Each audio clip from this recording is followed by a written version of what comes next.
भगवान कहते हैं, सुख दुखे समे कृत्वा लाभा लाभो जया जयो ततो युद्धाय युज्यस्व नैव पाप मपास्यसि।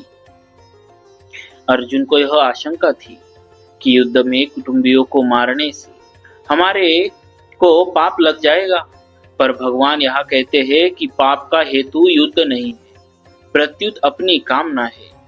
अतः कामना का त्याग करके तू युद्ध के लिए खड़ा हो जाओ।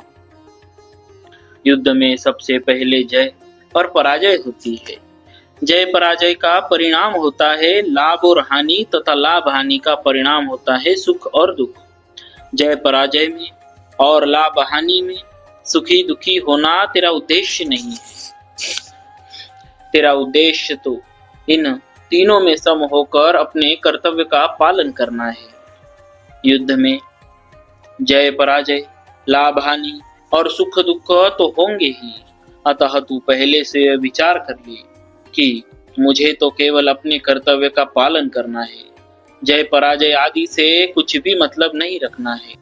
फिर युद्ध करने से पाप नहीं लगेगा, अर्थात संसार का बंधन नहीं होगा। सकाम और निष्काम दोनों ही भावों से अपने कर्तव्य कर्म का पालन करना आवश्यक है। जिसका सकाम भाव है उसको तो कर्तव्य कर्म के करने में आलस्य प्रमाद बिल्कुल नहीं करने चाहिए, प्रत्युत तत्परता से अपने कर्तव्य का पालन करना चाहिए। जिसका निष्काम भाव है, जो अपना कल्याण चाहता है, उसको भी तत्परता पूर्वक अपने कर्तव्य का पालन करना चाहिए। सुख आता हुआ अच्छा लगता है और जाता हुआ बुरा लगता है, तथा दुख आता हुआ बुरा लगता है और जाता हुआ अच्छा लगता है। अतः इनमें कौन अच्छा है कौन बुरा, अर्थात दोनों ही समान है, बराबर है। इस प्रकार सुख दुख में समबुद्धि रखते हुए तुझे अपने कर्तव्य का पालन करना चाहिए। तेरी किसी भी कर्म में सुख के लोभ से प्रवृत्ति न हो और दुख के भय से निवृत्ति न हो। कर्मों में तेरी प्रवृत्ति और निवृत्ति शास्त्र के अनुसार ही हो। गीता 16वें अध्याय का 24वां श्लोक। नैवं पापमवाप्स्यसि, यहाँ पाप शब्द पाप और पुण्य दोनों का वाचक है, जिसका फल है स्वर्ग और नरक की प्राप्ति रूप बंधन, जिससे मनुष्य अपने कल्याण से वंचित रह जाता है और बार बार जन्मता मरता रहता है। भगवान कहते हैं कि हे अर्जुन, समता में स्थित होकर युद्ध रूपी कर्तव्य कर्म करने से तुझे पाप और पुण्य दोनों ही नहीं बांधेंगे। प्रकरण संबंधी विशेष बात। भगवान ने 31वें श्लोक से 38वें श्लोक तक के 8 श्लोकों में कई विचित्र भाव प्रकट किए। जैसे किसी को व्याख्यान देना हो और किसी विषय को समझाना हो, तो भगवान इन 8 श्लोकों में उसकी कला बताते हैं। जैसे कर्तव्य कर्म करना और अकर्तव्य न करना। ऐसे विधि निषेध का व्याख्यान देना हो तो उसमें पहले विधि का, बीच में निषेध का और अंत में फिर विधि का वर्णन करके व्याख्यान समाप्त करना चाहिए। भगवान ने भी यहाँ पहले 31वें 32वें 2 श्लोकों में कर्तव्य कर्म करने से लाभ का वर्णन किया है।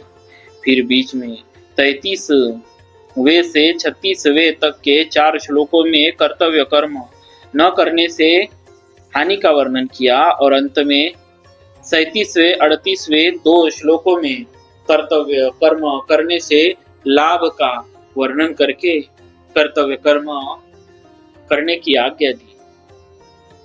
पहले अध्याय में अर्जुन ने अपनी दृष्टि से जो दलीलें दी थी, उनका भगवान ने इन 8 श्लोकों में समाधान किया है। जैसे अर्जुन कहते हैं, मैं युद्ध करने में कल्याण नहीं देखता हूँ, पहले अध्याय का 31वां श्लोक। तो भगवान कहते हैं, क्षत्रिय के लिए धर्म में युद्ध से बढ़कर दूसरा कोई कल्याण का साधन नहीं है। दूसरे अध्याय का 31वां श्लोक। अर्जुन कहते हैं, युद्ध करके हम सुखी कैसे होंगे, पहले अध्याय का 37वां श्लोक। तो भगवान कहते हैं, जिन क्षत्रियों को ऐसा युद्ध मिल जाता है वे ही क्षत्रिय सुखी हो जाते हैं। अर्जुन कहते हैं युद्ध के परिणाम में नरक की प्राप्ति होगी। तो भगवान कहते हैं युद्ध करने से स्वर्ग की प्राप्ति होगी। तो भगवान कहते हैं युद्ध करने से स्वर्ग की प्राप्ति होगी। अर्जुन कहते हैं युद्ध करने से पाप लगेगा। तो भगवान कहते हैं युद्ध न करने से पाप लगेगा। अर्जुन कहते हैं युद्ध करने से परिणाम में धर्म का नाश होगा। तो भगवान कहते हैं युद्ध न करने से धर्म का नाश होगा। अर्जुन का यह आग्रह था कि युद्ध रूपी घोर कर्मों को छोड़कर भिक्षा से निर्वाह करना मेरे लिए श्रेयस्कर है।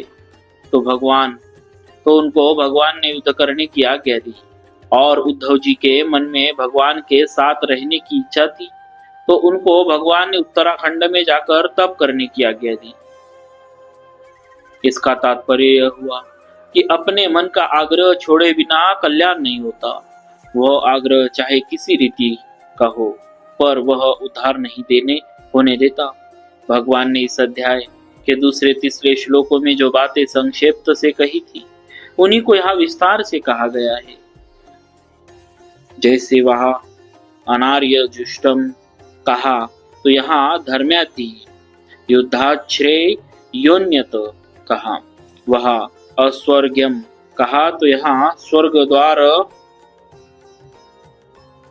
मपारुतम कहा, वहां अकीर्तिकरम कहा तो यहाँ कीर्तिची कीर्ति अकीर्ति चापी भूतानि कथयिष्यनि वे ते व्यायाम कहा, वहां युद्ध के लिए आज्ञा दी। तो वही आज्ञा देते हैं ततो युद्धाय युज्यस्व परिशिष्ट भाव। गीता व्यवहार में परमार्थ की विलक्षण कला बताती है, जिससे मनुष्य प्रत्येक परिस्थिति में रहते हुए तथा शास्त्र विहित सब तरह का व्यवहार करते हुए भी अपना कल्याण कर सके। अन्य ग्रंथ तो प्राय यह कहते हैं कि अगर अपना कल्याण चाहते हो तो सब कुछ त्याग कर साधु हो जाओ, एकांत में चले जाओ, क्योंकि व्यवहार और परमार्थ दोनों एक साथ नहीं चल सकते। परंतु गीता कहती है कि आप जहाँ है, जिस मत को मानते हैं, जिस सिद्धांत को मानते हैं, जिस धर्म संप्रदाय वर्ण आश्रम आदि को मानते हैं, उसी को मानते हुए गीता के अनुसार चलो तो कल्याण हो जाएगा। एकांत में रहकर वर्षों तक साधना करने पर ऋषि मुनियों को जिस तत्व की प्राप्ति होती थी, उसी तत्व की प्राप्ति गीता के अनुसार व्यवहार करते हुए हो जाएगी। सिद्धि असिद्धि में सम रहकर निष्काम भाव पूर्वक कर्तव्य कर्म करना ही गीता के अनुसार व्यवहार करना है। युद्ध से बढ़कर घोर परिस्थिति तथा प्रवृत्ति और क्या होगी।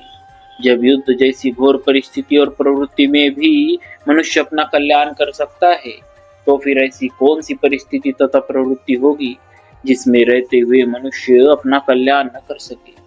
गीता के अनुसार एकांत में आसन लगाकर ध्यान करने से भी कल्याण हो सकता है और युद्ध करने से भी कल्याण हो सकता है। अर्जुन न तो स्वर्ग चाहते थे और न राज्य चाहते थे, वे केवल युद्ध से होने वाले पाप से बचना चाहते थे। इसीलिए भगवान मानो यह कहते हैं कि अगर तू स्वर्ग और राज्य नहीं चाहता पर पाप से बचना चाहता है, तो युद्ध रूप कर्तव्य को समता पूर्वक कर, फिर तुझे पाप नहीं लगेगा। नैवं पापमवाप्स्यसि, कारण कि पाप लगने में हेतु युद्ध नहीं है, प्रत्युत विषमता, पक्षपात, कामना, स्वार्थ, अहंकार है। युद्ध तो तेरा कर्तव्य है, धर्म है। कर्तव्य न करने से और अकर्तव्य करने से ही पाप लगता है। पूर्व श्लोक में भगवान ने अर्जुन से मानो यह कहा कि अगर तू राज्य तथा स्वर्ग की प्राप्ति चाहे तो भी तेरे लिए कर्तव्य का पालन करना ही उचित है। और इस श्लोक में मानो यह कहते हैं कि अगर तू राज्य तथा स्वर्ग की प्राप्ति न चाहे तो भी तेरे लिए समता पूर्वक कर्तव्य का पालन करना ही उचित है। तात्पर्य है कि अपने कर्तव्य का त्याग किसी भी स्थिति में उचित नहीं है। भक्तवत्सल भगवान की